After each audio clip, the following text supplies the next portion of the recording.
তোমরা যারা লেখাপড়া শেষ করে বাসায় বসে আছো, কি করবা না খুঁজে পাচ্ছ না, তাদের জন্য কিছু কথা। তোমরা হতাশ হও না তো। এখন এত ইয়াং মানুষ তোমরা যদি হতাশ হও তাহলে আমরা যাবো কোথায়? হতাশ না হয়ে বরং নিজের যোগ্যতার দিকে ফোকাস করো, নিজের জীবনের দিকে ফোকাস করো। 3টা স্কিল শিখো তো, এটা তোমার ভাগ্যকে বদলে দিবে।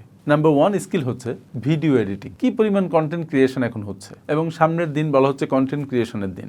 সো সবাই হয়তো কন্টেন্ট ক্রিয়েট করছে, কিন্তু সবাই টিকবে না। বাট একটা সময় অনেক কন্টেন্ট ক্রিয়েশন হাউস দাঁড়িয়ে যাবে এবং তাদের দক্ষ ভিডিও এডিটর লাগবে। তুমি দেখো না একজন ভালো ভিডিও এডিটর হতে পারো কিনা।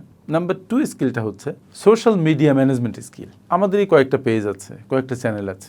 এই চ্যানেল ম্যানেজ করতে যেয়ে আমরা হিমশিম খাই। আমাদের যে গ্রুপ মেম্বাররা আছে তারা খুব ব্যস্ত থাকে। সুতরাং তুমি সোশ্যাল মিডিয়া ম্যানেজমেন্ট শিখো তো। সোশ্যাল মিডিয়া ম্যানেজমেন্ট ছাড়া এখন আর কোনো ব্যবসা চলবে না।